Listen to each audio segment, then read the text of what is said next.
Hi everyone. I just saw a cam dance that I was not expecting. Oh, you did see that, did you? Look, to be fair, I was not expecting that either. And before chat assumes it wasn't Zia. It wasn't me. I didn't do it.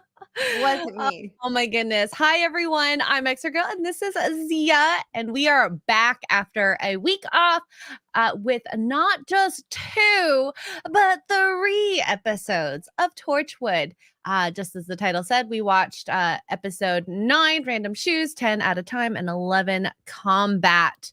Yeah, I guess first thoughts are, oh, I heard that too. It was like the first, you said it's such ASMR too.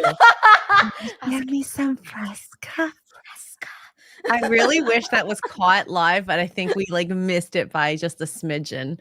But yeah, the first 2 episodes were, I would call okay. The first one, the shoes one, being better than I think the Out of Time one. The Out of Time one was so sad. Both of them were so sad. But at the end of them, I was like, what's happening? I think I just needed some aliens in it. And there just was not any presence of aliens, unfortunately. No. And I mean, it's still a good episode. Don't get me wrong. But to end it off with combat was like, mwah, beautiful. I loved it. So Agreed. Mhm. That last episode was the best of the 3. Yes, I'm really glad we did 3 this week, although we probably could have talked quite a bit about the first 2, but I have a feeling we're spending a lot of time on the 3rd one today. Yeah. Yes. So. And look, the first 2 were, I did like the first 2. They were incredibly emotional. We hit some in the second one. We really hit some human stuff with Owen. Yeah, that was crazy. But yeah, I guess we'll start with the first one, obviously. I did like that a lot because it was sort of a mystery where they started, like Memento kind of started at the end and then sort of tried to figure out what happened. And it was fun to sort of unravel everything. And you kind of think, oh, it's this alien eye. But it's really just kind of a human story. Yes. And to be honest, I think that a lot of people can relate to this like awkward, geeky type person where you don't really fit in. Maybe not everyone with the parental stuff, but maybe with the friend stuff where they want to be nice to you, but at the same time, there's some that are evil human beings out there. And I feel like the big word of that episode is just he had so much regret. And that translated across because I thought the alien eye could have been something like actually doing something to him, but at the end of the episode, I actually don't think the eye was real. I feel like it was just a crutch. Yeah.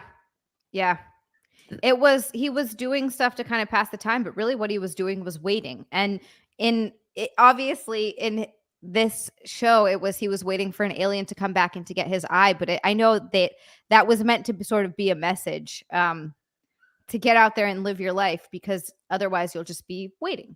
Just waiting forever. And even all his friends were just like, I miss him. He was okay. Nothing special about him. Forgettable. Because there was nothing interesting about him. Because all he wanted to do was wait for this alien. To come get this eye. And I actually thought it was kind of poetic, but kind of sad in a way that he finally meets a girl that, from the sounds of it, it wasn't like a love thing, like they were super in love or anything, but it seemed like he was like, okay, I'm really ready to do something. He's like, let's go to Australia. I'm going to sell this eye. And he was going to get rid of this eye. Part of it was... He almost let it go. He almost let it go. And part of it was he thought he was going to meet this alien. But before he knew that was going to happen, he really was just going to sell the eye so they could go off and adventure and live life together. And then he didn't even get the chance to do it. I like that it was narrated by him too. Well, and that was actually kind of cool because when you first get into the episode, he's just like laying in the middle of the street and he wakes up and it's like they let him into the crime scene. I'm thinking, oh, there's a new employee for Torchwood. Weird. They usually do replacements, but okay, I'll get with this. And then we find out he's actually just dead. Yeah. Yep. And you see his body lying there. As soon as I saw his body lying, I mean, it's weird because I won't remember things, but as I'm watching, sometimes stuff it'll come back to me, and I'm like, oh yeah, that's right. Like with the combat that episode, I was like, oh my god, that's what this was. But Mhm. it's exciting to watch. But as soon as what he's wearing, you see Yep. there, It's you're the like, exact same yeah. thing. Exactly. So, before we continue, Jason Webster for 5 Australian. Thank you, Jason. Says a foreigner song parody in 3 parts. Is this a song? Should I sing this? I don't. I need a jingle. Xray Girl Uh, is so bright, and she speaks the truth, while numerous others speak woke gobbledygook. What? Wait, which foreigner song is this, Jason? I don't know what's a foreigner like. Foreigner is a band, and I Oh, know they're like a classic rock band. I'm really trying to remember I'm some. not from Australia. Well, maybe that is what he's talking about. I was just thinking Foreigner the band. I could be wrong. Oh no! You might be like, that's not what I'm talking about at all. If I knew the song, I would sing it, but I don't. So just I guess let us know in the chat, Jason, which song it's supposed to be too. We can keep it for now, and then maybe it sounds like you know the songs, Azia. I know. I think if I saw some of the songs, I'd be like, oh, maybe this one, but I don't know. Maybe. And then another $5 says, I know I'm not wrong as your viewership keeps going so strong. My ears and eyes have been hurt before so by hosts whose shows just left me bored. This is lovely. I'm thinking there's going to be another part to this song. So let us know, Jason. But anyways, the whole thing where he is just enamored by Gwen, you just knew he was in love with her. She was doing exactly what he probably wanted to do. They seemed like they had some kind of a connection too. Like it was like she felt him with her the entire time. Because when he said no, like don't, when she was going to go to see his dad, yeah, she like got back in, and when he said something, she would say it too. And I thought that the was really eggs cool. and whatever that he ordered, that was so weird. I didn't understand it, but I did like it, and that made me really. Maybe it was like a diversion technique to make me think, okay, so the eye is giving him powers to enact things in the world. Yeah. Clearly. Yeah.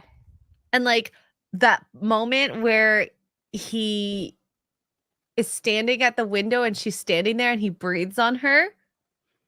And I'm thinking, oh my God, he's going to go for it. And I wonder if she'll like feel something on her lips or whatever, but he just blows and you're like, ooh. But she feels the wind too. And she like puts her hair behind her ear. That was interesting. Mm-hmm. So there is obviously, well, and we find out he actually materializes into the world eventually. But I think that the reason he was able to push so hard was determination and overcoming his, as I said earlier, regret. Yeah. His regret about his life. And it's interesting though, at the end, he didn't seem like he was really upset. Well, he was at peace. Fine. He was. He actually found some peace. And I mean, part of him with the alien eye and waiting for this alien, wanting to talk to Torchwood makes so much sense because he got to do a mystery with them. I mean, it's a little weird about that it's about his death. Yeah. But yeah, I think it's fun for someone who has always wanted to push into that world and never got to, and then finally does.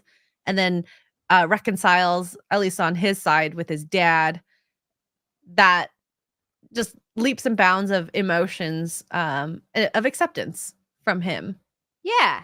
Yeah. It's crazy how he works through all of it. He works through his entire death and works through all of it in the span of that investigation, because he doesn't remember the last 2 weeks. But as he sort of remembers and looks through it all, that freaking store clerk who was like his friend, the video clerk. Oh, he's an a-hole. Oh, he needs to go and get Minecraft. No, he needs to go and be in a cage with a Weevil.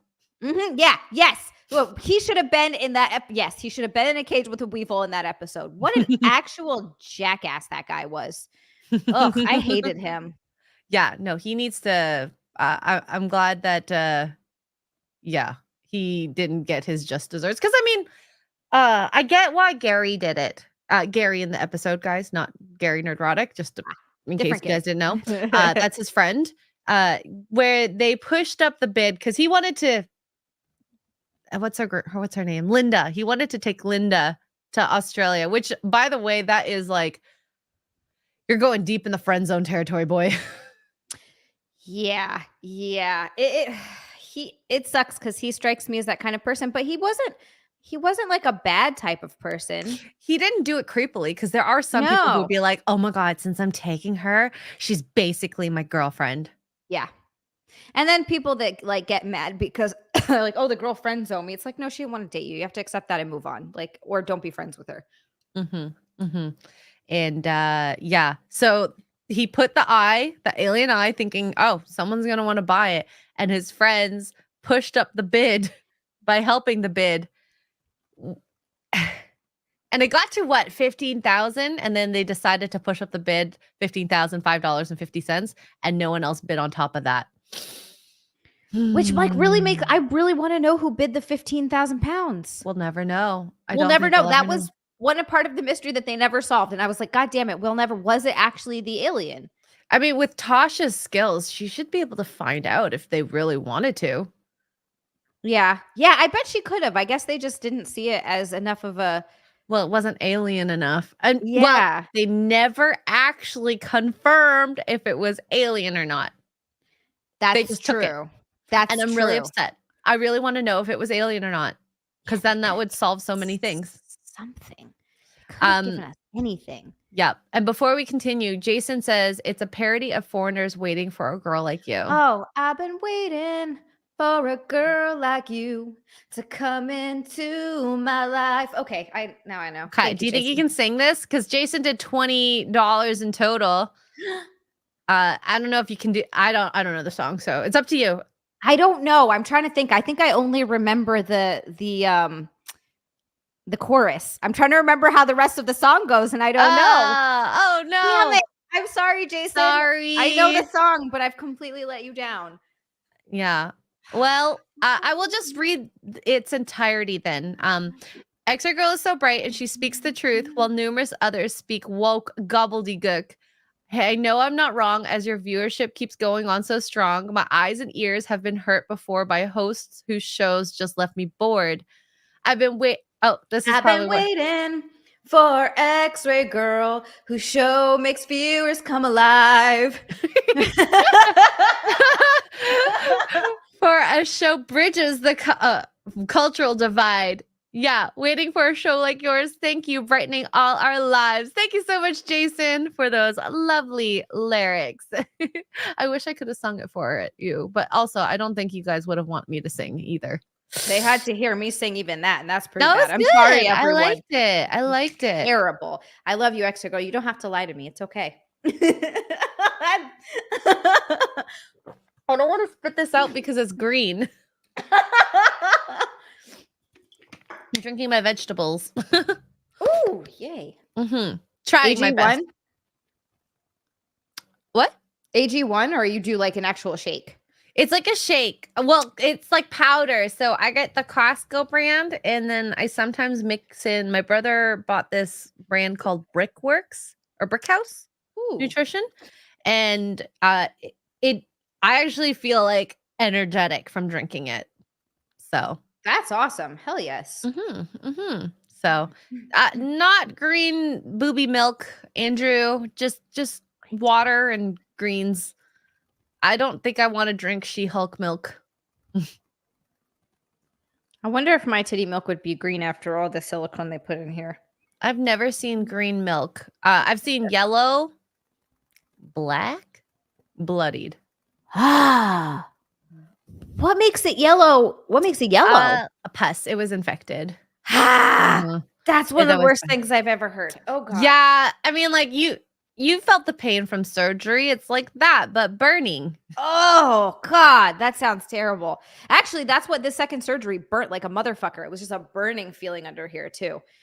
So black is if blood gets in it. That's wild. Blood, and then sometimes it's coagulated blood too, so it's a little crusty looking. But I've not seen any other colors besides that. Well, clear, I guess, if you want to call it that. So, yeah.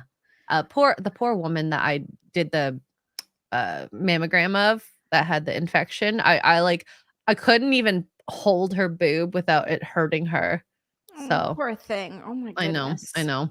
So, anyways, Back to we the said we episode. talk about boobs. It's only been 15 minutes, and here we are. Here we are. Sorry, everyone. Our bad. My bad. So, getting back to this episode, Mhm. I really wanted to see like Gwen do like she did a lot, but I wanted to see her do more. I love the part where the guys come into the diner and they're coming up to the waitress being like about to do a shakeup, essentially being like, you're not going to tell these people about us coming in, right? There's going to be people coming to ask questions. And then Gwen's just standing there like, It's already me, dumbasses. I know. I do wish she had pulled out a gun, but I guess like at that there was no point because the one friend was willing to talk. He tripped. I already forgot their names. He tripped a movie store guy because he was like, "Cause I miss him," and I like sort of felt bad for the chubby friend, but he still what he did was still really shitty. it's skeezy. It's super was skeezy. Like skeezy. I can understand the whole, okay, I'll help bump up the eBay pricing Yeah. for him. That's great. Whatever. Not legal in my opinion, but hey, whatever. But in the end, when they actually got the bid and the guys just are sitting there, I think it would have been better if they just left him disappointed, no buyer. But yeah. they decided to sit there, and I think it's probably the movie store guy, wanted to embarrass him and take the eye for 34 pounds and then sell it to whoever that 15K buyer was. Like, dude, you didn't pay for that product. You can't take it. Yeah, no, he just wanted to steal it. He was being a complete and utter asshole. And the fact that he even chased him, and that's where I lost my respect or feeling for the fat friend. I just keep calling him the fat friend because he also was still trying to get the eye from him. He was a greedy dickhead. Yep. And, I hope that shows him, not all friends are good. And I guess in a way, it kind of brings it back to the family unit where you should work on your family, even though you could be estranged and he thought his dad left because of him. Well, it wasn't really his fault. But, it takes two. One person might have left, but you can also reach out too. And that way you have a more happier life, even if it's not the way you envisioned it. Or you have an answer instead of sitting there and just wondering. Like you're just sitting there wondering, wow, or thinking something that's not true. It sucks that he would have had to be the one to reach out to his dad, but he would at least have known. And it's just it's sad though to watch his mom, whoever that actress was that played She his was mom. so good. I Oh almost my teared God. up a few times watching her cry. Whew. That was sad. It was very sad. And Yeah, she was sitting at home just crying over losing her son. And the dad, obviously at the end really regretted leaving and was upset that he did. And it's clearly he left because him and the mom were arguing all the time. But he also obviously didn't want to be in his son's life because he could have tried to co-parent in some way or another. But no. which is really sad. 15 years not being in your kid's life and then finding out they died from an accident. It really hit hard seeing that moment when he was like singing the song. They did it so beautifully. I usually don't like watching those types of things, but for some reason this one just got across to me. And when he shook the hand of the younger brother, who obviously isn't a big fan of dad. Also not a big fan of brother. He didn't seem upset at all that his brother died. I was like, that kid seems like a little shithead. I think that is a way of coping, possibly. Maybe. For a kid. I mean, I don't want to assume 100%, but yeah, I think that he just didn't deal with it very well. And he was really mean, like really mean. Yeah, he was a little brat. Mhm. God damn. Even if you're upset, don't take it out on your close family because that could be rude. Brash. Rude. So yeah. What other things that did I kind of like or did not like about this episode? I'm just going through my notes here. I like it. I love the ending where he says life is ordinary but also amazing, which reminds me of who says things like that? The Doctor. Yes, he does. I guess, yeah, it's that. This episode did hit me a little bit for sure towards the end, where I'm like, man, I don't want to live with any regrets. You Mhm. want to live life to the fullest and you want to do all the things because it really is short. But it's also important to find the joy in just those ordinary moments, because that's what a lot of life is going to be. It's good to go after your dreams and find adventure, but a lot of life is just those ordinary moments where you're cooking dinner at home and things feel kind of cozy, or it's raining outside. It's just like those little moments. It's nice to have gratitude for those. Yep. You'll have more little moments than big moments anyways. Yeah. Oh, 100%. Absolutely. It is all of those little moments, and then you die. And I don't know, I just want to look back and have at least enjoyed those little moments, little moments. Moments. All It's those those little moments. all those little moments. Which is why I really like this episode over the next one more so, because every time I watch a show, I like to feel like a lesson from the story told. Just like every Greek story or myth or tragedy, you learn this lesson on, okay, love or family, or being there for your friends, et cetera, et cetera. So it felt very heartwarming in comparison to at least the next one, which was more storytelling based, character development, and also that kiss between Eugene and Gwen. Oh boy, yeah, right at the end there, she kissed him.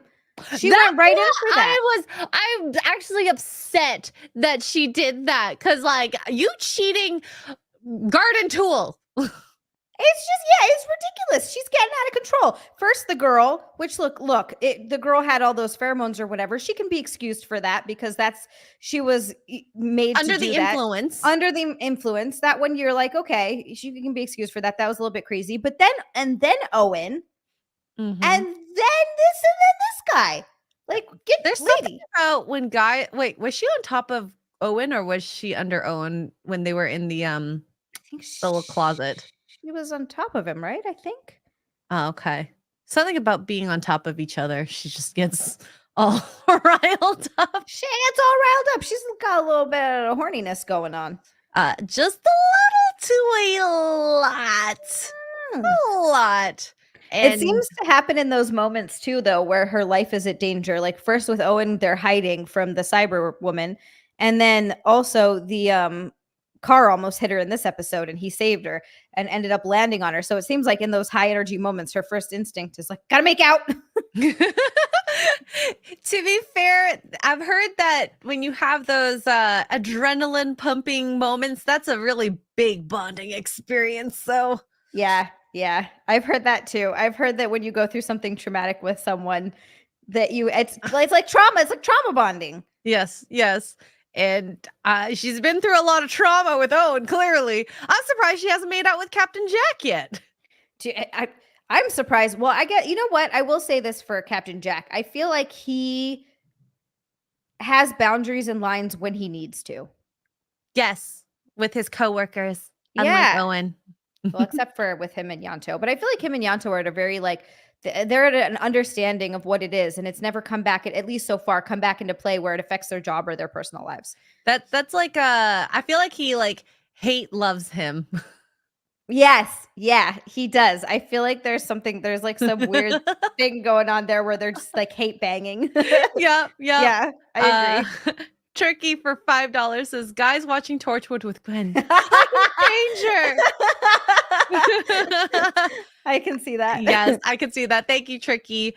And yes, I would make out with Captain Jack, even though I know he's gay in real life. That's fine.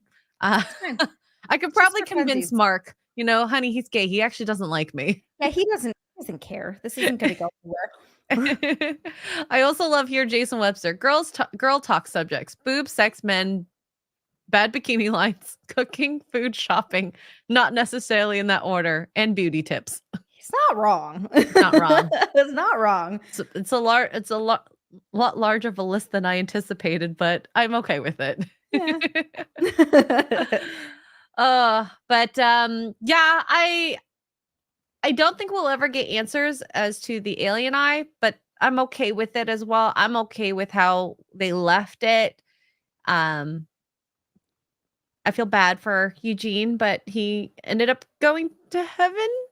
It seems like it, the way he was sort of fading away like that, which is interesting because it's at odds with the things that other dead people said that the glove had been used on, where it's just blackness, where there's nothing. And that's also what Captain Jack said in that next episode, the Out of Time episode.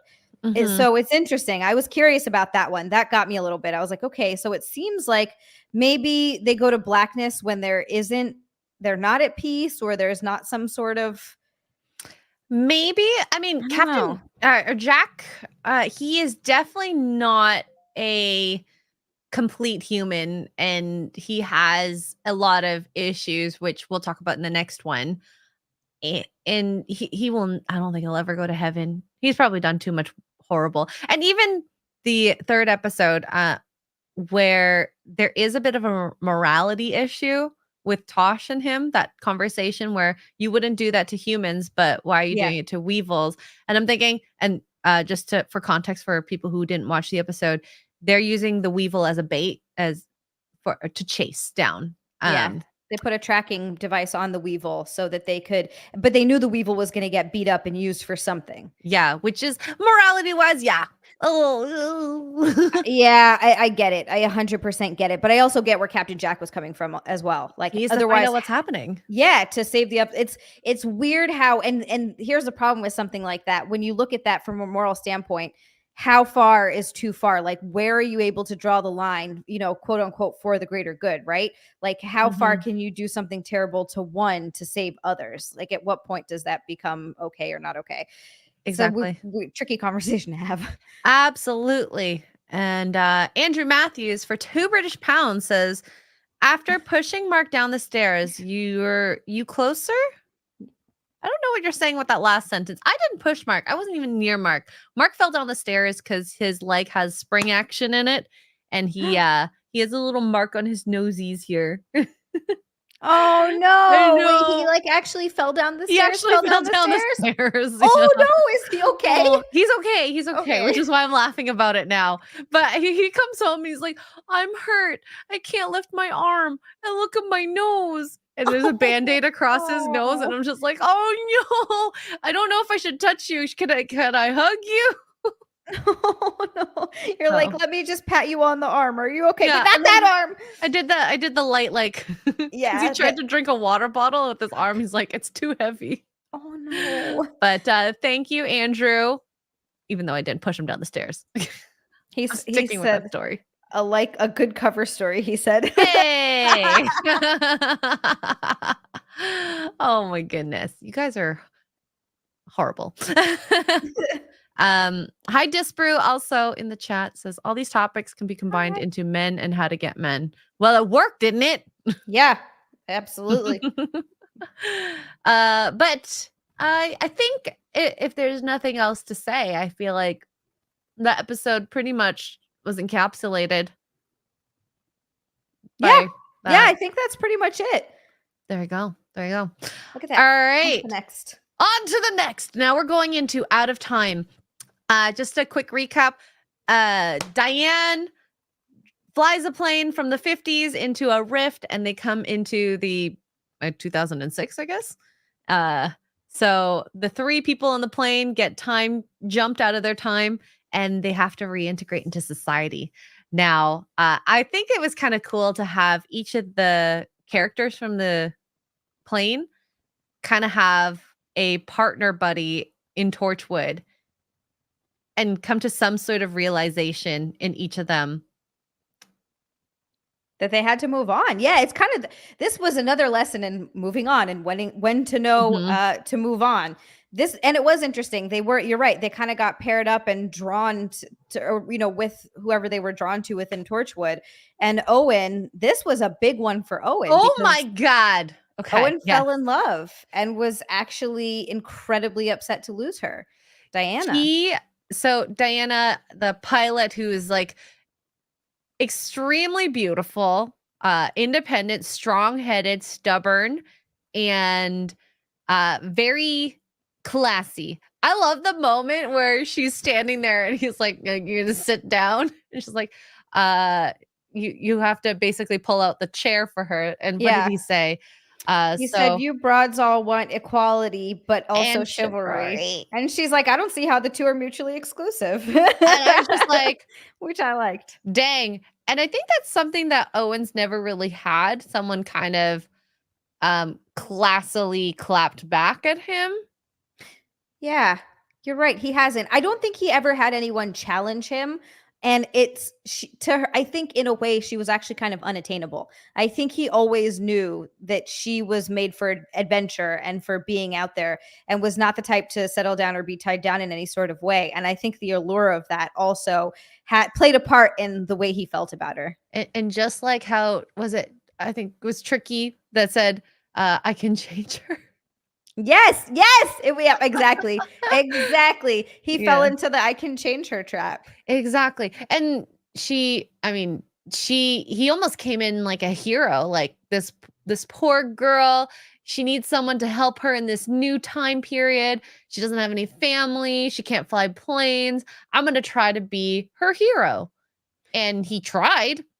He really did. I think he did some like very romantic things, like the whole booking an appointment to see the plane, but then he didn't do it 100% where she could fly the plane, mind you, licenses and all. I don't think you can fake that as easily, maybe. I bet Tosh could have faked it. I just think he didn't think. I think the thing with Owen is he never felt that way about someone. So he never had to put real effort into relationships. Yeah. So he never had to plan. So he never got this far. And when he was here, he kind of didn't realize what he was doing.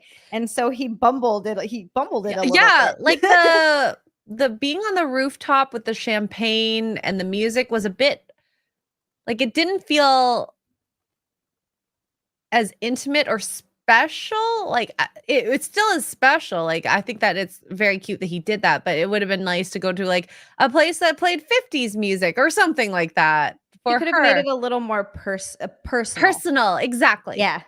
Yeah. I mean, he bought a dress, which we've not seen him do either. Yeah, which was an interesting one.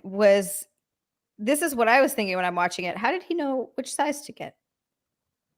I mean, he's already naked with her, so I guess that's true. He just looked her up and down. He's like, I don't know. She's small. She's a small size. She's approximately a 4. Amazing. How would you know that? I don't know.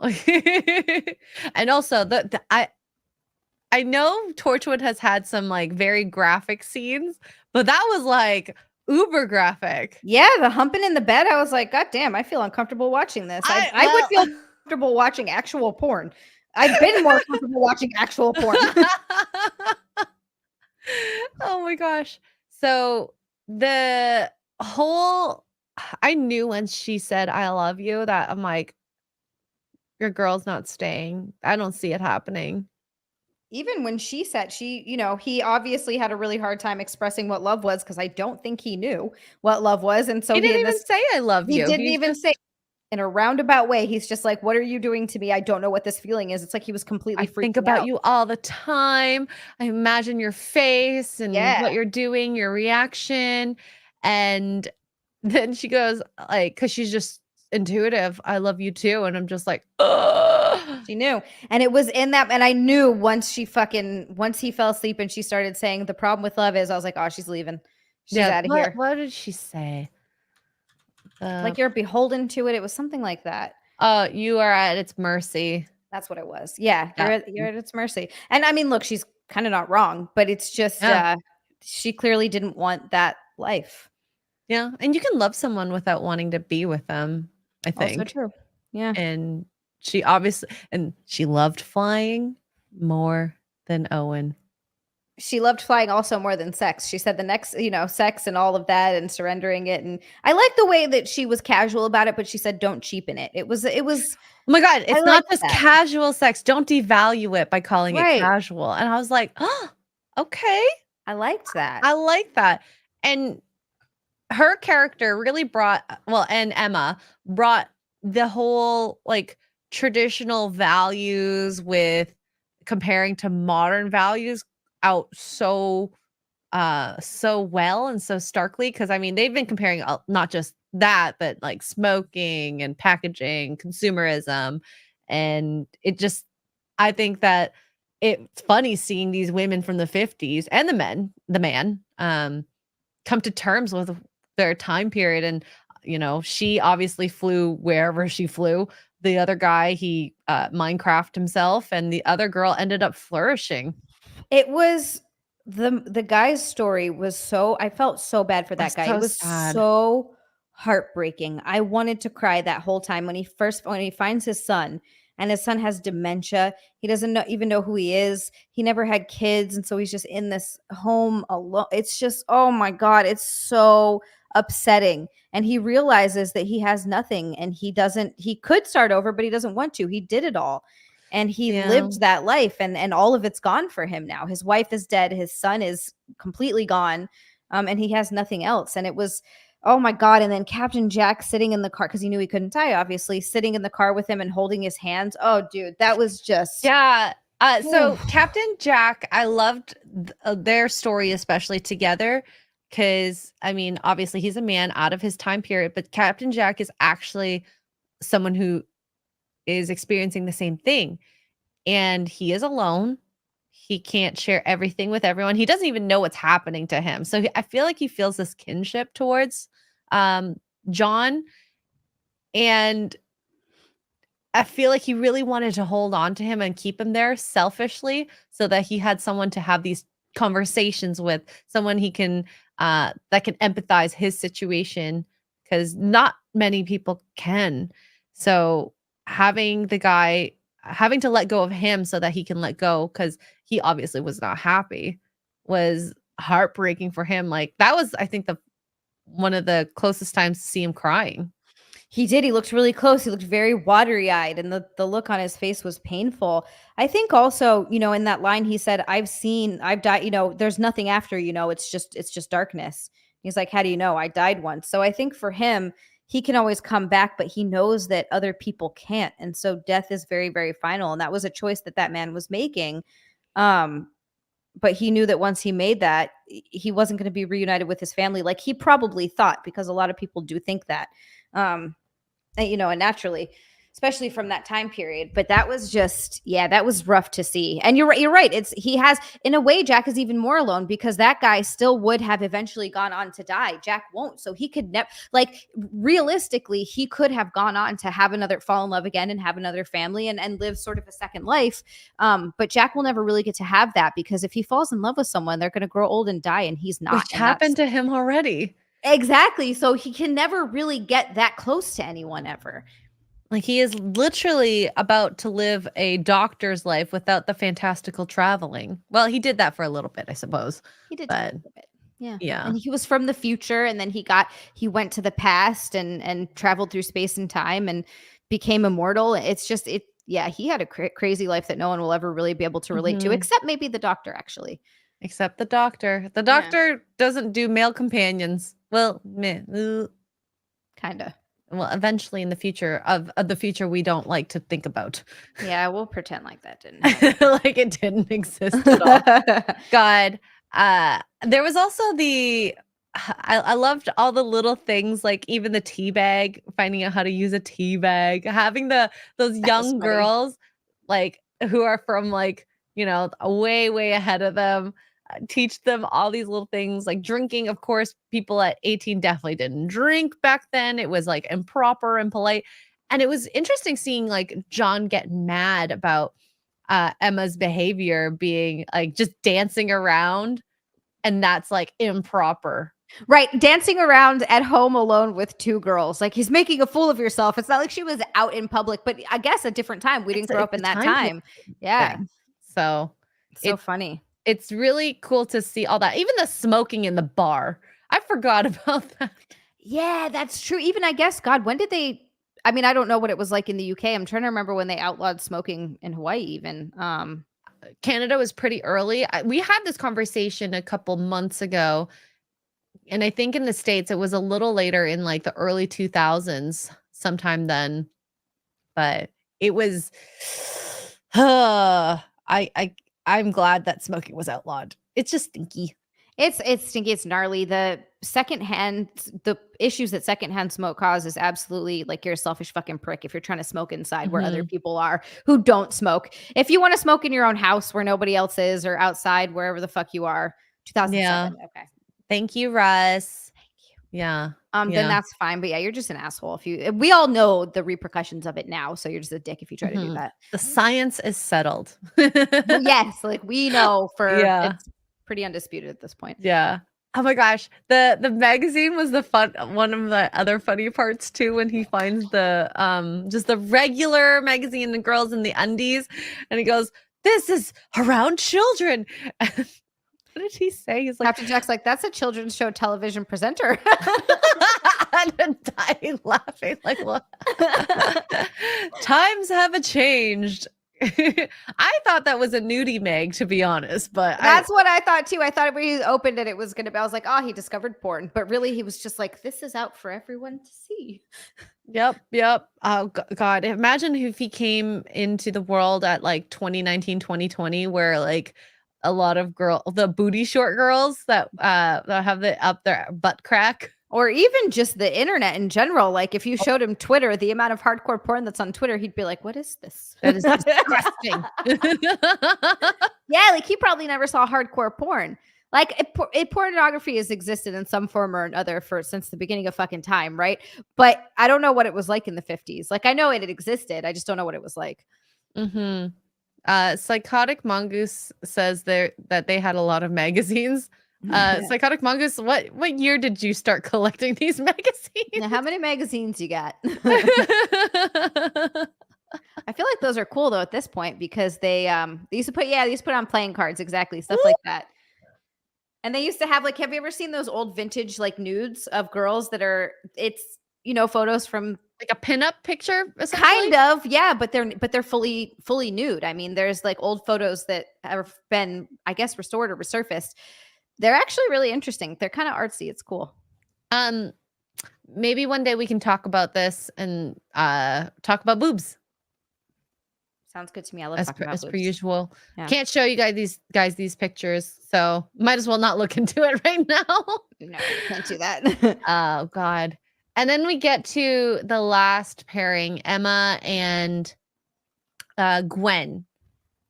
And I feel like this was showing Gwen that she was losing track of her life with the whole like life in Torchwood, life in the real world with her boyfriend, and it was coming to a clash. And then I also kind of felt that she was a bit like very maternal in this episode. She became very attached.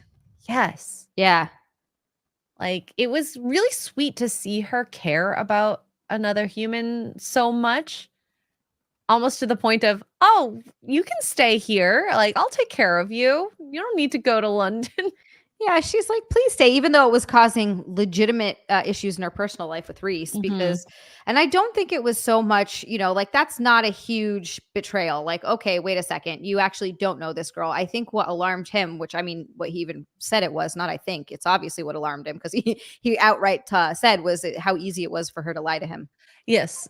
In a relationship, there should be open communication, no lies. I mean, sure, you can probably do a white lie here and there.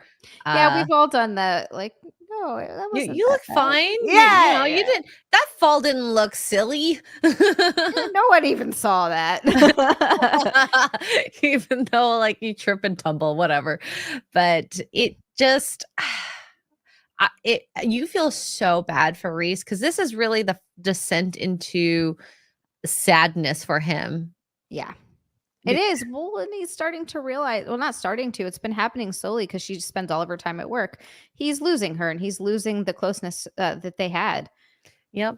And she said that she would, to Jack and probably to Reese, I don't 100% remember, but that she would keep that lifeline. And I think once she loses Reese, I don't know which season it'll be, because I don't think it's happening in this one. She's, I don't know, gonna become more dark. Yeah, darker side. That's sort of the whole thing of it, is that she's kind of the heart and moral compass a little bit of the team, kind of like how the Doctor has companions to humanize him, and they sometimes they need to be there to remind him because for him it's as much as he values humans and as much as he values life, he's lived a long time. He's lived 900 years. So for him, it can probably be really, it's very similar for Captain Jack. It can be easy to depersonalize people. And I think having someone like Gwen there is important in those teams. But yeah, once she loses that and becomes just the job and just Torchwood, where she's around them all the time, she sort of loses that humanity. And I think the team really needs that. She's going to become more robotic than anything. And she kind of, well, that'll be in a later, the third episode. I'm getting ahead of myself. Yeah, I keep skipping, but yes, I love Emma. I think that her character had probably some of the most depth into assimilating into like the culture, because she said she basically has no skills. She's 18 years old. She barely has started life, and she was probably going to be a housewife at that time period, right? And for her, she just lucked into fashion because she was wearing something from her time that was fashionable, and then she becomes a fashion I guess retailer. She was going to be a shop girl, and they were going to train her on, oh gosh, what was it, like ordering or something? They were going to train her on ordering. Yeah, which for her, it just seems like the biggest adventure possible, and I love that because watching her be so upset about missing her family and friends and and transform into that, a whole new world. And I guess it's a bit on the feminist side too, just like you can do anything you want as long as you put your mind to it. And it's still within reason. Okay. It's still within reason, which is why I really like that, because they could have gone way off the deep end on that, but I'm glad they didn't. Now, if this was 2020, it would be. They would have been like, you can mud wrestle alligators and definitely win. You could totally win. Yeah. You can become a CEO. I mean, and look, you can, but it's, it was just, to her, that was an exciting adventure, going to live in London on her own and have a job. Which, I mean, for some people, it's like, I would love that. Maybe not London. London's not that. Yeah. I've never been to London, but I want to go. You should. Spend like 2 to 3 days there and adventure the rest of London, because I mean it's busy. Also, unless you like a lot of old stuff, like I love artifacts. Oh my God, a ton of museums that you can go to. Yes, buildings, museums, old architecture, ruins. I just want to spend all my time doing that. Yeah, just you want to go to England, not London. I do want to go to, I want to go to England, yes, but I would still like to spend a little bit of time in London and check it out too. Wow. He's not holding back. He's like, fuck London. Maybe they AI'd London like they AI'd Kate. Yeah, oh, maybe. Jeez. Psychotic Mongoose said the same thing. London is not somewhere you want to stay. Yeah, most UK folks say they hate London unless you're from London. I wonder if that's how some people hear about New York City, though, because some people love New York City, but a lot of people are like, "Fuck New York City." I feel like the suburban people probably don't like New York. Yeah, it's a means to an end. London is no longer part of the UK anymore. Wait, legally or just the UK? Tricky is the UK just like fuck that's just how they feel. They're just like, fuck yeah, fuck London. It's not part of London. There's so many people that don't like London in chat, right? Yeah, wow. Everybody's like, fuck. Seriously, everyone hates London. Oh my God. Well, there we go. All right. I guess maybe I don't want to go to London. Lots of other good stuff, though. No, I still want to go to London. Andrew Matthews with a 5 British pounds. Sometimes you need to lose something to realize what you lost. That happens a lot. I think a lot of people, especially after a breakup, they have that realization. But you have to be careful if it's just the stuff that you like from them. All the happy stuff. That's also what happens a lot, is you see it through rose-colored glasses and you start remembering all the good things and completely forgetting all the bad things. Yeah, you forget about all the bad things, and that can absolutely be a trap where you just it's like a moment of panic. So thank you, Andrew, for the super chat. But yes, let me see. Is there anything else here that I want to talk about? I want Gwen to really break up with Reese. I think she He is has to. horrid. She is horrible. Yeah. So mean. Yeah. So mean. And after the breakup, I knew Owen would go into a spiral and not be okay. He did too, which I guess is kind of pretty much what leads into the next episode, Yeah. right? Yeah. Yeah. So we'll get into it, but he admitted I think that was his first love. Right? Right? I think so. I don't think he He's like, I've had a lot of casual stuff, but Yeah, he's never been in love. Wow. It's kind of sad, and we all know what happens when you get your first heartbreak. You get angry. Oh God, I didn't with my first one. I was just devastated. So devastated. Looking back, it's so funny now. But at the time, it's just like, oh my God. When My you life think is over. I was 16. it feels that way though. It's so Like, silly. Yeah. if I ever have like an upset moment, I tell Mark, I'm like, okay, I'm not okay. I just need wine and a bathtub and maybe a good cry. So just leave me alone for a little bit and then I'm better. Like the Yeah. last big breakup, that's all I did. Nice. Nice. You're like wine, crying, and bathtubs. Yep. Yeah. Yeah. Oh, and we see him like go completely insane at the bar where I guess the bartender was just being a nice bartender and douchebag boyfriend comes in like, oi, you talking to her?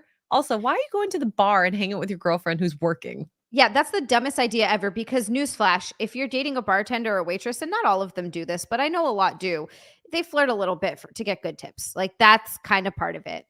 Absolutely. Disparate asks, was the bath empty before crying? I will not admit to anything. It could have been empty. It could have been filled.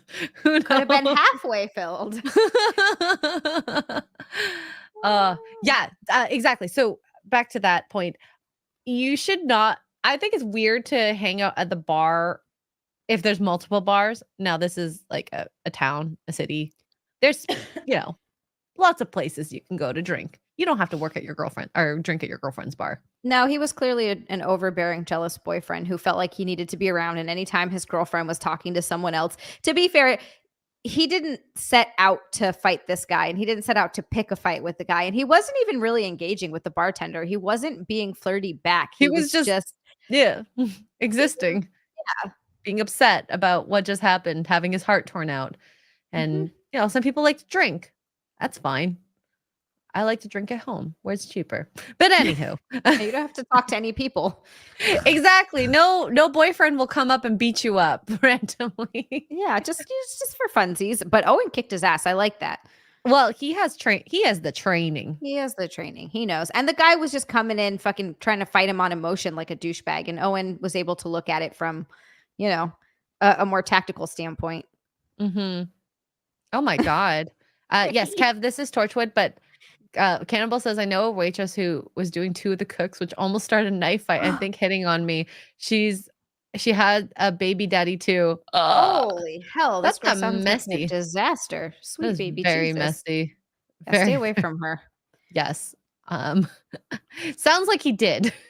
Yeah. Stay far away from that, man. That sounds like an absolute nightmare. I remember that movie, Coyote Ugly. Coyote Ugly was so fun. Yeah. They don't have that.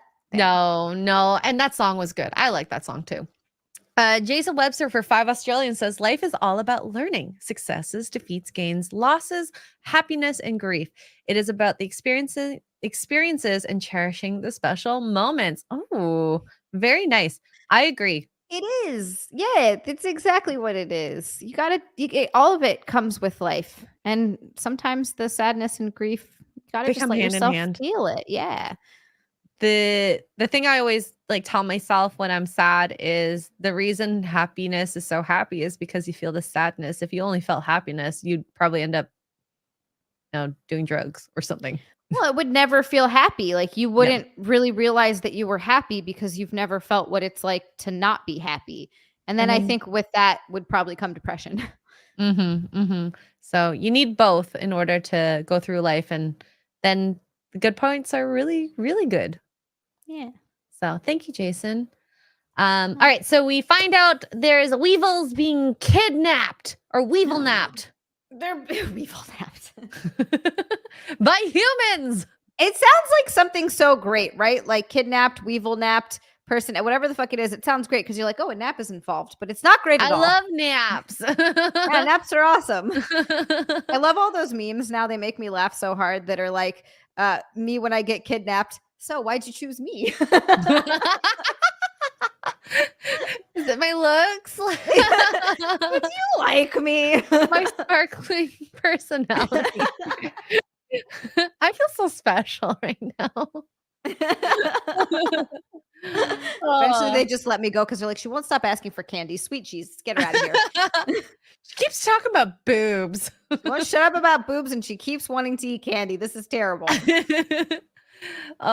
So we see the Weevil getting kidnapped, and this is the first time I actually get upset about what Reese does, because I mean, I get why he's upset. Okay. Yeah, but that was not okay. They have a night off, and Jack's, the only one chasing the Weevil. And for some reason, somehow, Jack perchances crosses the restaurant they're having dinner at.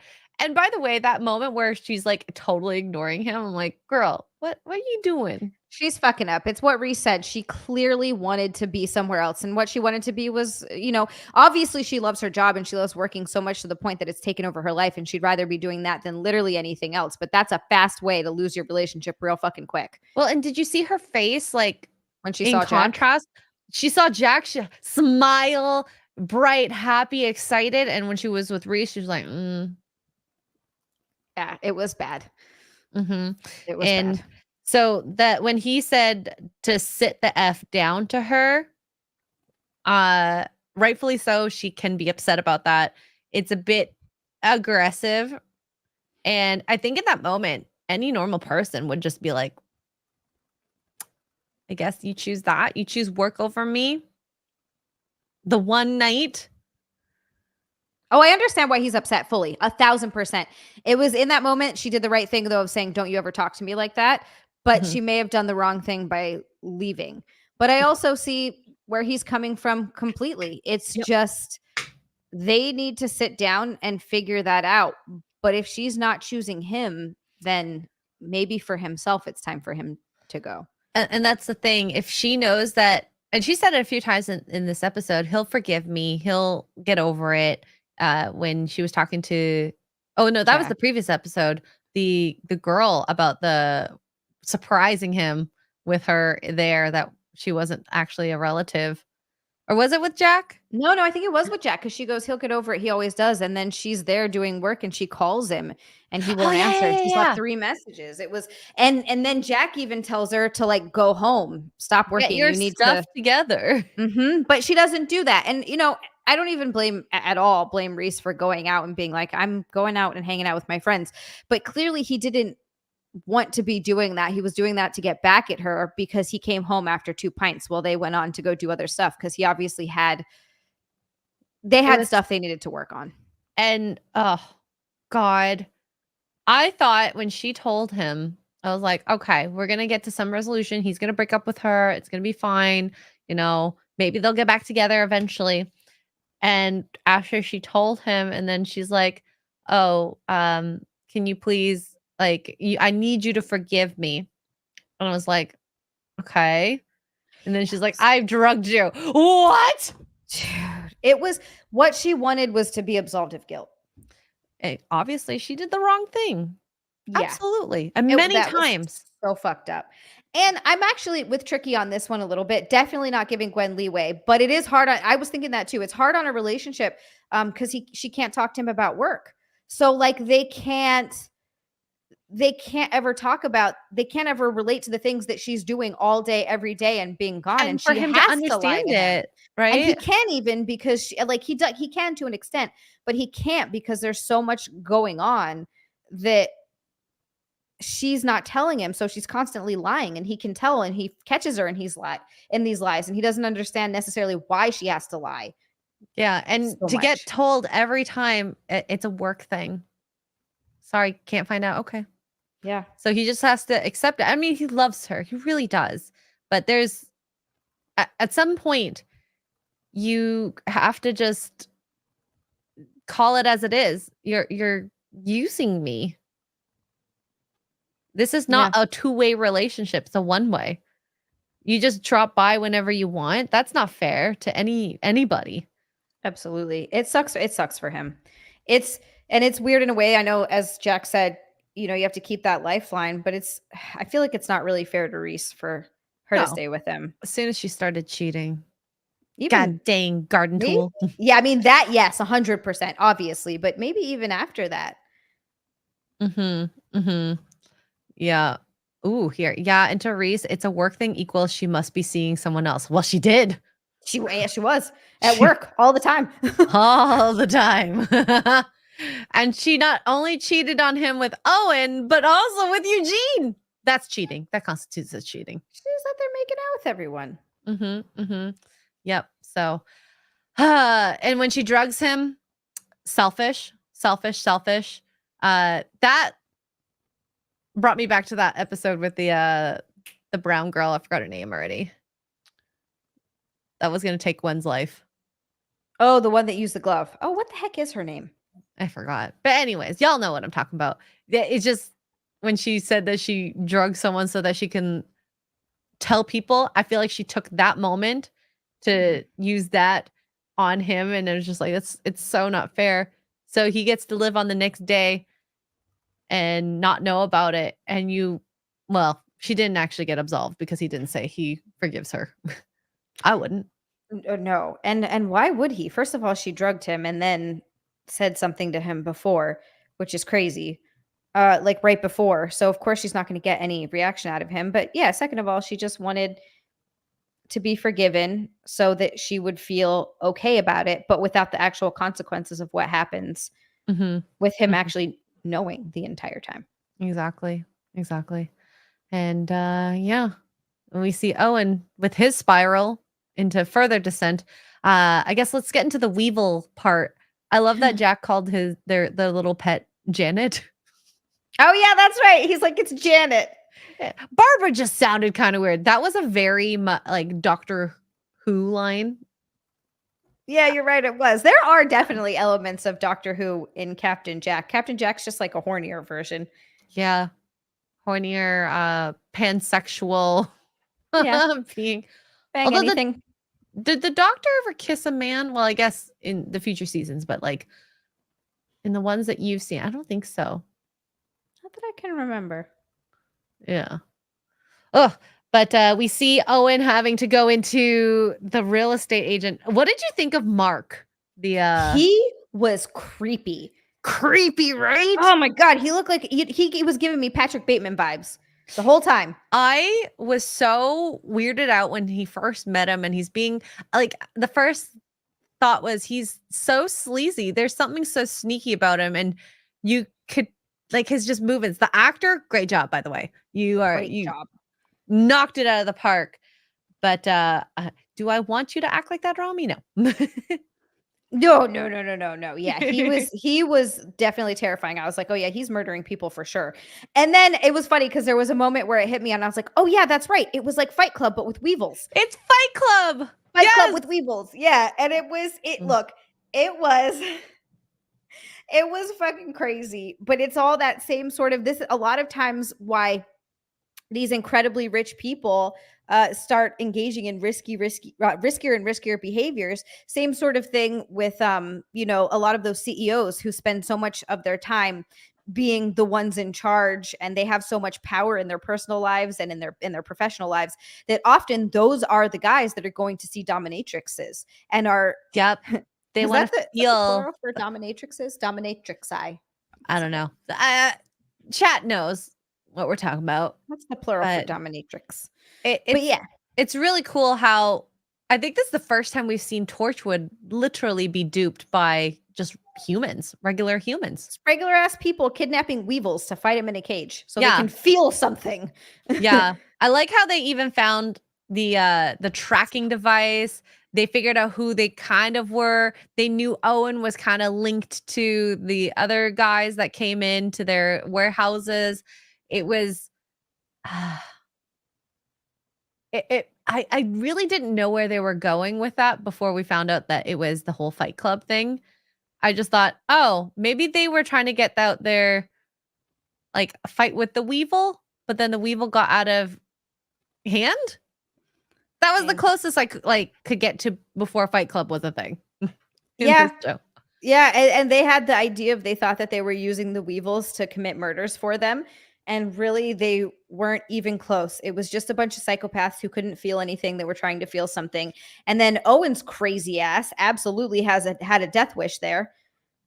Mm-hmm. So I think that it makes so much sense given what happened with Owen that he wanted to just end things.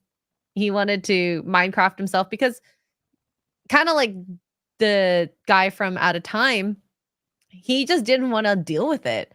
It was too sad, too horrible without his loved ones. And I can understand why people feel like that, but it's not always the right answer.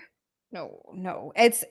The amount of times you hear about people who try to Minecraft themselves and live, they almost always say the same thing is, they're after they do it, there's that moment where they realize, oh, I did not want to do that. I fucked up. I shouldn't have done that. And like there's this one guy that jumped off the Golden Gate Bridge and lived, and he's a huge advocate now for people who are trying to Minecraft themselves.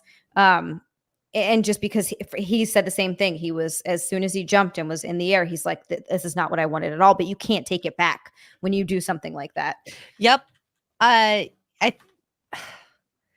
It's finite. You can't go backwards from there. And actually, I heard a story a couple days ago where someone tried to starve themselves, but I think when you fast, you actually get happier in some ways because it's low levels of carbohydrates in your blood. And then he's just like, I actually want to live. And then he went, same thing, maybe not the Golden Gate level, but he promotes that. So, yeah. Yeah, and that's like what Andrew Matthews says. Sometimes you just want the pain to stop. Yeah, it's not necessarily that you don't want to live anymore. You just don't want to feel that pain. And I think for a lot of those people, they feel no escape from it. And this is, I've been very close to this before. So it's something that's. Well, and there's someone who I look up to, and they say it never gets easier, but it gets better. Right. Yes. Pain. Absolutely. Yeah. You're right. It never gets easier, but it does get better. And it just becomes, and sometimes it becomes more manageable where you do forget it for periods of time, Yeah. It's just these moments you'll still remember. And then, you go on with life, and then it comes back, and it comes in waves, lulls and waves, lulls and waves. So yeah. So the kidnappers, Mark, finding out the Fight Club. I can see why Owen wanted to end it. It was very interesting watching or understanding like the guy who died, why he just stood still. And it seemed like he had an okay life, a wife and a daughter, but apparently he maybe wanted to end it. And that's why it's so funny to see characters like Mark who are just like, you really come into your own. You learn a lot of stuff about yourself. You'll find yourself in the darkness, and surprised that it was that, because I thought maybe, okay, what is he gonna do to you in the dark without your gun? I thought he was gonna go gay. You thought by in the darkness he meant his penis. Yeah. What can you find in the darkness? My dick. It kind of got a little like when they were in the apartment, like his apartment, it felt very like, he just helped fight those the boyfriend and his friends with Owen. And to see him in the apartment with his shirt off talking to this guy, being so frank about things, and I'm thinking, oh my God, this feels like underlying tones of sexuality. There felt like some homosexuality there. I definitely could see that. Yeah. I also think it's just maybe the testosterone pumping, and he's just like, I need to teach this guy about this fight club, and I want to share it with him. Maybe. It was wild that not only did he go do the Weevil thing, but he had a Weevil tied up in his freaking house. That is really he would strange. go and just beat up randomly. He's like, yeah, everybody needs a punching bag. I just need mine to be alive. A crazy creature. Like, sweet baby Jesus. Dude. Yeah. I find it crazy that the evil people are actually the humans, not the aliens in this episode. Oh, look, let's be real. The evilness that we see in humanity every day. You hear about it on the news. You see, there's this one there's this one page I follow on Instagram. I forget what it's called, but it's just basically like the darker side of humanity, I guess. It's all these different stories of just fucked up shit that's happened. I don't know why I follow it. It's fascinating, but it's horrible. It's like how girls watch crime podcasts. Yeah, girls are super into it's like murder porn. I don't know what it is about murder porn, but girls love it. It's that and popping pimples. I don't know why that's a girl thing. Popping pimples. I like seeing the pus come out, and you're like, I got it out there. It's all of us. I don't know why. I don't know. My guess is that it's an evolutionary thing, like a grooming thing. That's my maybe theory, but I have no idea. I'm just blowing smoke out of my ass. I'm sure chat would love to see that. We should film it. Oh God. Disru says it's probably the same reasons death row inmates get so many love letters. Oh yeah, serial killers too. They go into prison and they'll get married in prison. They're freaking dating women in prison. Love letters galore. It's absolutely insane. It's like a whole other level of crazy. Unattainable love, I guess. Yeah, I suppose so. He can't escape you, literally. Can't escape anything. Oh God. So yeah, I think that I like this concept of facing the darkest part of you in terms of like fighting this Weevil, the poor Weevil though. I also love that Tosh got to kind of show a little of her skills when she made that website and tricked the guy into like thinking he maybe had a business. But the guy knew. The guy knew, which is why I was like, what is so special about you that you know all these little things? I'm surprised you didn't find out what Torchwood was at this point. I think he was good at reading people. To be successful in some of those fields, and if he was legitimately successful in real estate, you get good at reading people. So I think that's where it came from. He wouldn't imagine that it's a whole Torchwood thing maybe, but he knew that he was faking it and there was something going on because they were trying to find out what was happening. Do you think just let him right in? That moment where he catches Owen and he has him at gunpoint, and then Owen is like, I'll go in if you put the gun down. Was he reading him and being like, I know he'll do it if I do this? Yeah. And also I think that he realized that pointing a gun at him wasn't going to matter because he didn't care if he died or not.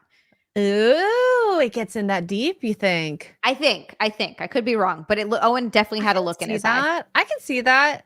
Owen was going through a lot of stuff, and I think that's why Captain Jack was so was trying to get on top of him. And I mean, like, Tosh obviously knew that Diane and him like hooked up, maybe not to the extent of him falling in love, but you know, you can tell that she did a number on him. Yes, absolutely. And oh, go ahead, sorry. Oh, I was gonna say, and then Jack was trying to pull him out of the darkness, so to speak. Yeah, and I think also Jack didn't really I like the way Jack handled it because that's a good approach for Owen. He knew babying Owen and Owen being like wasn't gonna work. Yeah. So he's like, get your fucking ass to work tomorrow. I want to see it work tomorrow. Cause that's what else are you gonna do for Owen? Yep. And I also that scene with Owen and Gwen when they finally like break up, that felt intense. He felt that was the like really I felt the first aggression. I mean, the fighting was one thing. You can guys can fight, but why are you hurting the poor girl who is just asking a question? Yeah, it was clearly he was still torn up about Diane leaving. But I do think that he had some sort of feelings for Gwen too, because he was they had some tender moments and he was very concerned about her when she he's like, no, I have her whenever she got injured in those previous Mhm. episodes. Like, I think there was a little something there. He might not have fallen in love with her, but I do think that he cared about her. Is it like a natural instinct for someone that are friends with at Maybe. that point? And it's it just sucks to see them leave it at least at this point on a very sour note because it didn't Yeah. have to be that sour. It could have actually been good. Yeah, it could have been fine. I mean, look, Gwen needed to do that anyway. Like, that needed to happen. The sex with It Owen needed and to, Gwen. no, it needed to stop. No, okay, Yeah. that's what I thought. Yeah. No, she needed to end it anyway. But she didn't even end it. It was Owen. True. Owen ended it, and I think that she doesn't know how to hurt people. She's almost too nice. Yeah. We see it every day with like ghosting and people who break up via text, not in person, like little things like that. Um, all it does is take a little communication, and I think she knows what's best for her. She just wasn't going to let it go. Yeah. She wanted it. Yep, you're absolutely right. If he would have been willing to continue, she would have kept going. Mhm. Mhm. It's not just me.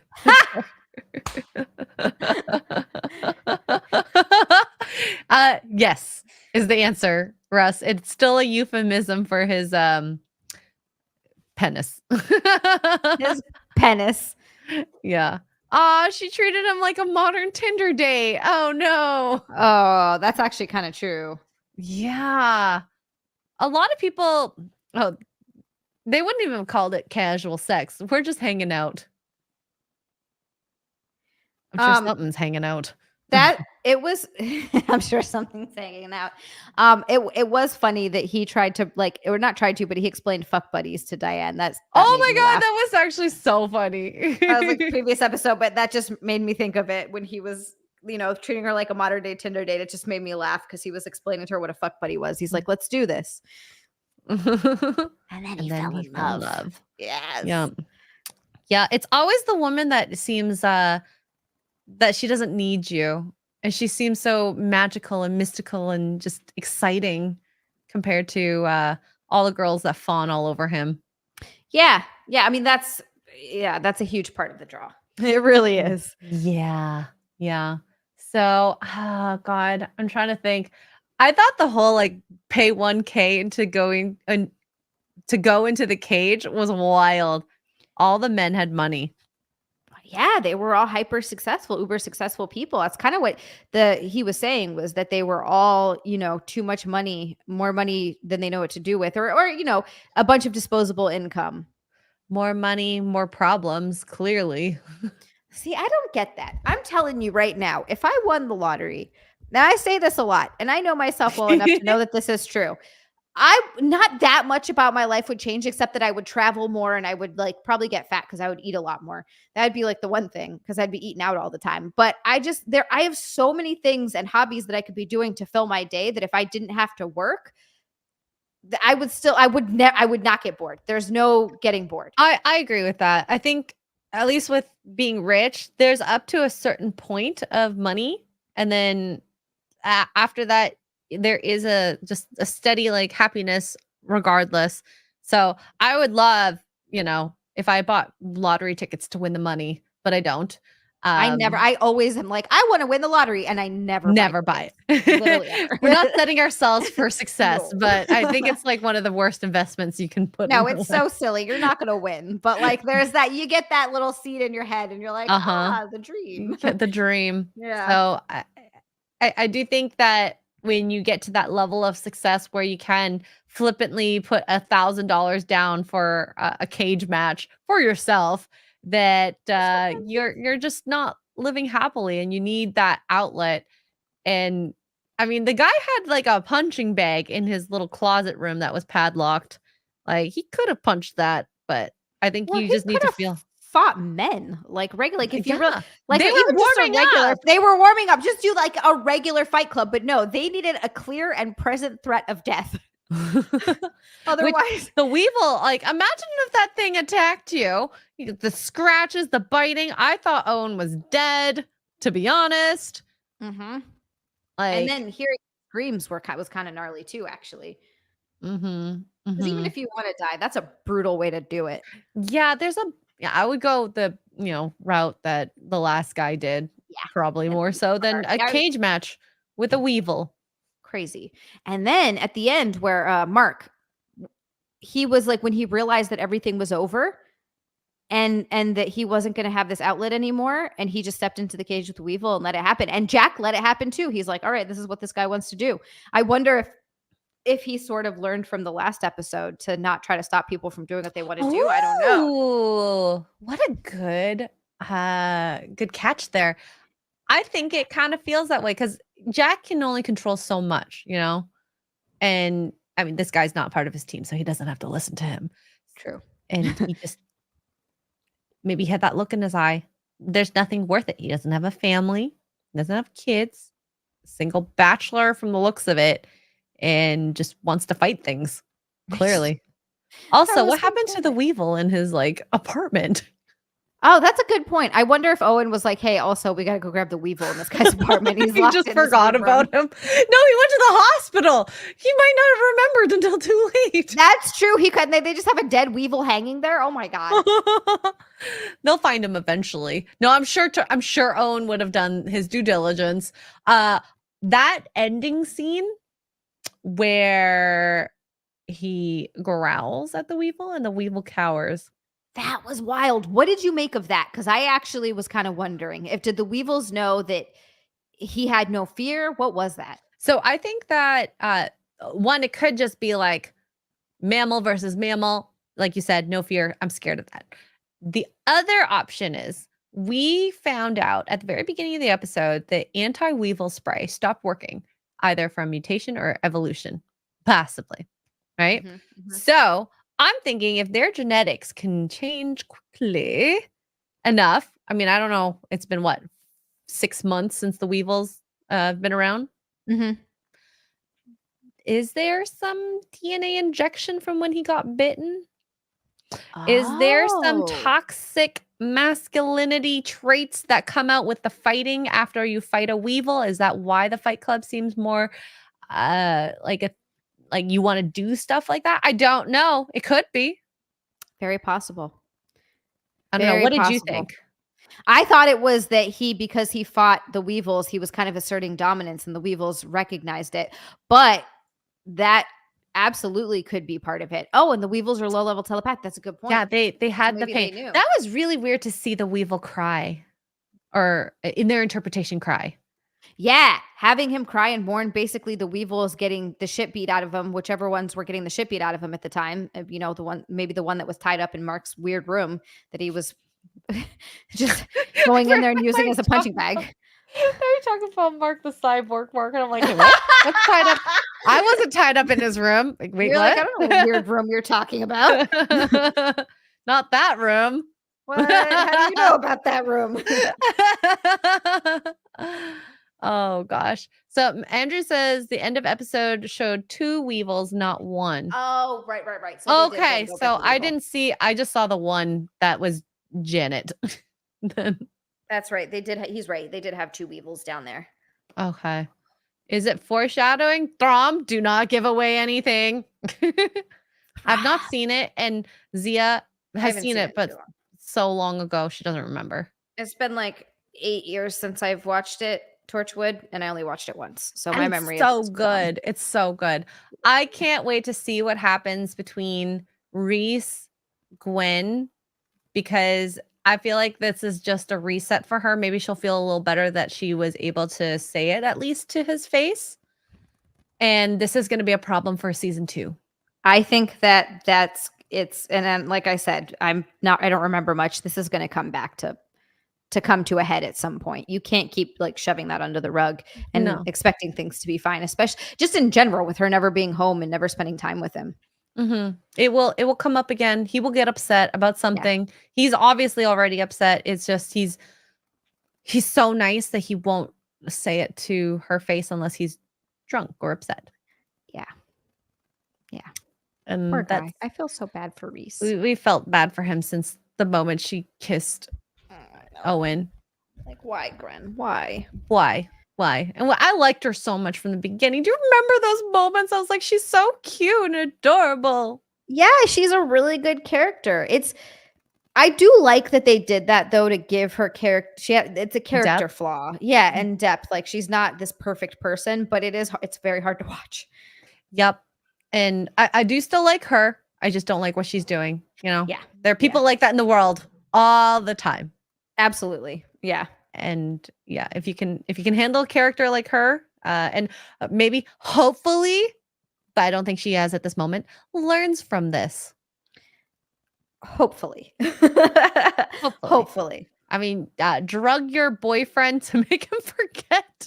So That's pretty bad. Feel better? That was awful. Like, no one should ever do that. No. Ever.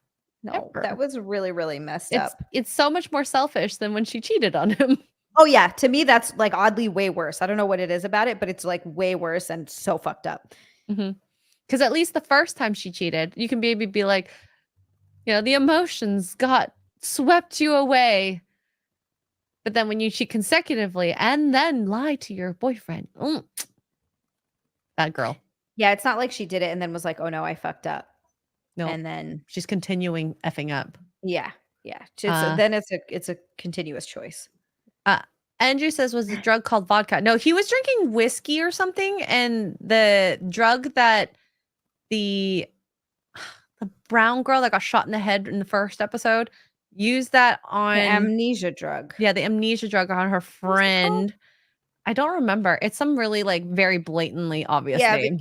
We kept comparing it to the name unobtainium and laughing about it. Yes. Cody's here. Hi. Hi. What's up? Look, two beautiful, kind of exotic women. Ooh. What's your exotic, Zia? He says because I'm Hawaiian but white. Retcon, that's what it was. Thank you, Waking Her One. Retcon, yes. Waking Her One. Yeah. Retcon. Yeah. It's just as rare as unobtainium. Yeah, absolutely. And Waking Her One, you're right. It's worse because she wasn't contrite. She wanted him to make her feel better. Yeah, she wanted him to absolve her of her guilt. And those types really of people fucked up. need to face the music, as they call it, because they're literally too scared to do what the right thing is. Even though they know what to do. It's the same thing as ghosting. You know, you think you're being nice by letting them down by not saying anything, but it's cruel, and you get off scot-free without having to face the person being upset. Yeah, face the actual consequences of what you did. Yes. We can face the music and dance.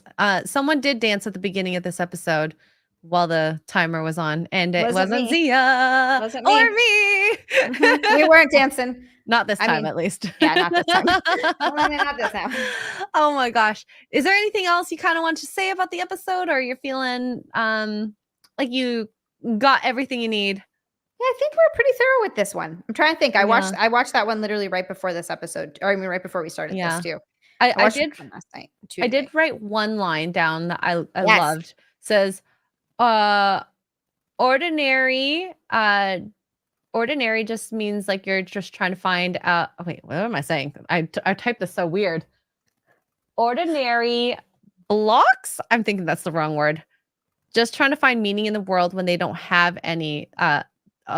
Mark's saying this to Owen. People have no faith, no society, no religion to live in. And so they need things like this in order to, I guess, have some sort of faith, some sort of feeling, a reason to live. Interesting. Blokes. Ordinary blokes are just trying to find meaning in the world when they don't have any. Okay. I wrote blocks. Thank you. I love. Are those all the British English people in the chat? Blokes is what you're looking for. All of them know. Well, Tricky, I don't think it's British. No, he's not British. Oh, but happy birthday to Tricky. His birthday was yesterday. What? Happy belated birthday, Tricky. A lot of my favorite people's birthdays are in March, so just saying. Samesies. It's a good month for birthdays. It's a great month. All of you June parents, spring, summer really gets you excited. It does. Apparently. I get that. Yeah. All right. So, Zia, next week we're doing 2 episodes of Torchwood to finish up season 1 of Torchwood, and it'll be on your channel next week. Yes. So we'll be over on my channel next week. We're going to do 2 episodes of Torchwood, and then we're going back to Doctor Who Blink. Yes, because we wanted to make sure we finished Torchwood before episode 10, which I think Blink is 9 or 10.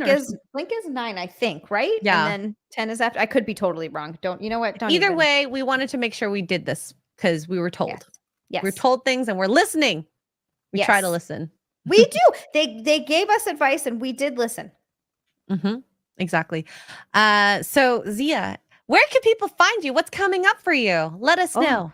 Let's see what's happening. What is today? Today's Monday. Oh, tomorrow at 8 p.m. Eastern on my YouTube channel, I have another episode of Zia next Tuesday. Ooh. At 8 p.m. Eastern. And then I have Thursday Unqualified Experts with Mike Harlow. That's going to be really fun. Saturdays over on Camelot's channel, actually, Camelot 331. We have Camel Thoughts, although it won't be this Saturday. We'll likely move it to Sunday because he's going to be racing. So I was going to say, he did that. You guys did that this past Sunday too, right? This week we did it Saturday. The week before we were going to do it Sunday, but I think we were both just like, I'm exhausted and I'm going to die because he was like flying around a whole bunch. Okay.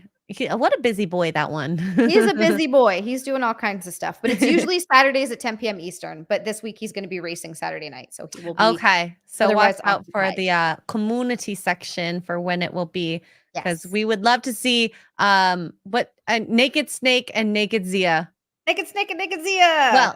Well, within YouTube TOS. Okay. Yeah. We don't get totally naked. Well, he shows nips, but I can't show nips. No. But hey, there's a place where people can find that if they do so want. Also, Zealand on OnlyFans and Fansly. Yes, if that is your thing, please go do that because it's cool. She's got new boobies. I think it's cool. I got new boobies. I have not like. Oh, I didn't know that. Okay. No, it's okay. Already. No, I haven't showed them yet. I haven't unveiled them. So if that's something you're interested in, subscribe before I do that because it's coming in a couple weeks. That's what she said. Anyways, you can find me everywhere. Xray Girl, you're here. Sub if you enjoy this content. I will be gaming probably tomorrow at some point. What game? I don't know. I've been sleeping a lot lately because of my blood donation. So hopefully by tomorrow I can work out again and be back at it. Yay. Yes. Oh my God. I get to work out again soon too. I'm going to cry. I'm so excited. Ooh. I'm so excited for you actually. Oh my God. I know it's been so long. It's been like what? 5 weeks? 6 weeks? It's been 5 weeks and I haven't been able to do anything and it's been awful. I've been walking. So that's something I suppose. Walking is good. Walking is great. Nice, but it's not picking up heavy objects. And that's why I prefer to do that. I do too. I bought bumper plates for my Olympic bar. Barbell, and so I'm just so excited to actually like put that to use. I just slamming them around. Yeah, I like slamming them. Yeah. Slam it hard. It was just so funny because last week I was carrying the 35 pounds and the contractor was like, do you want help? I'm like, I'm halfway up the stairs already. It's fine. You're like, I've made thanks a lot. No, well, he didn't know I was doing it. Yeah. So if he did, then maybe I'll be like, no. Where's the chivalry? Yeah, get it together. No, but it does. It feels. I love the feeling of feeling strong and being able to like actually lift stuff. It's an awesome feeling. And look, strong relative to my size. I'm not a big person. Yeah. Hey, you can do. Wow, chat is just on there. I think ever since we talked about the nudies, they've been hyped up. We got them all riled up. Talking about porn and old-fashioned nude pictures. Sorry, guys. Classy. They're like, just have sex. You'll burn it all off. Just so on brand for us. I love it. Me too. All right. So we'll see you guys next week on Zia's channel for the next 2 episodes of Torchwood. All right. We'll see you guys next